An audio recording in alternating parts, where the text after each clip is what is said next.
Hello friends, അങ്ങനെ നമ്മുടെ സാന്ത്വനം പ്രൊമോയില് അടിപൊളി ഒരു സീൻ തന്നെയാണ് കേട്ടോ വന്നിരിക്കണേ. അങ്ങനെ ബാലൻ വിളിച്ചു വരുത്തിയിട്ട് നമ്മുടെ ദേവിയുടെ അച്ഛനും അമ്മയും ഇവിടേക്ക് വരികയാണ്. എന്തോ ഒരു ഫംഗ്ഷൻ ഉണ്ട് എന്നൊക്കെയാണല്ലോ പറഞ്ഞേ. അതുകൊണ്ട് തന്നെ നല്ല സുന്ദരിയായിട്ടാണ് ശശികലയൊക്കെ വന്നിരിക്കണേ. ഇവര് വന്നിട്ടുണ്ടോ, ഇവരോട് ആരെങ്കിലും പറയുന്നു ഇരിക്കാനൊക്കെ? നമ്മുടെ ബാലൻ അവിടെ ഇരിക്കുന്നുണ്ട്. ഇവരെ രണ്ടുപേരെയും നിർത്തിയിരിക്കാം.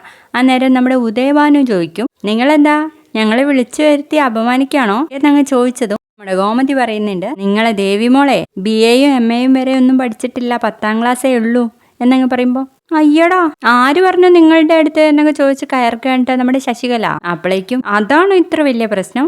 ദേവിമോൾക്ക് ലിറ്ററേച്ചറിൽ മെഡൽ കിട്ടിയതേ വീട്ടിലിരിപ്പുണ്ട്, വേണമെങ്കിൽ കാണിച്ചു തരാന്ന് പറയട്ടോ ഉദയഭാനു. ഇതൊക്കെ കേട്ടപ്പോ തന്നെ നമ്മുടെ ആനന്ദ് പോയിട്ട് ഒരു ഫ്ലവർ വേസ് കൊണ്ട് തലക്കടിക്കാൻ വേണ്ടിട്ട് നോക്കുന്നുണ്ട് ഉദയഭാനുവിന്റെ. അപ്പോഴേക്കും എല്ലാരും കൂടെ ചേർന്ന് പിടിച്ചൊതുക്കാണ് കേട്ടോ ആനന്ദിനെ. ദേ നിങ്ങളുടെ മോളെ വന്ന് കയറിയത് മുതൽ ഇവിടെ അഭിനയിച്ചോണ്ടിരിക്കുക എന്നങ്ങ് പറഞ്ഞതും ഉദയഭാനുവിന്റെയും ശശികലയുടെയും കിളി അങ്ങ് പോകുവാട്ടോ. പണി കിട്ടി എന്നവർക്ക് മനസ്സിലാവുന്നുണ്ട്. എന്തായാലും ഗോമതി എല്ലാത്തിനെയും എടുത്ത് ചവറ്റുകൊട്ടയിൽ ഇടുന്നത് പോലെ തന്നെ വീടിന് വെളിയിലിട്ട് വാതിലടച്ച് എല്ലാത്തിനെയും പുറത്താക്കാണ് കേട്ടോ.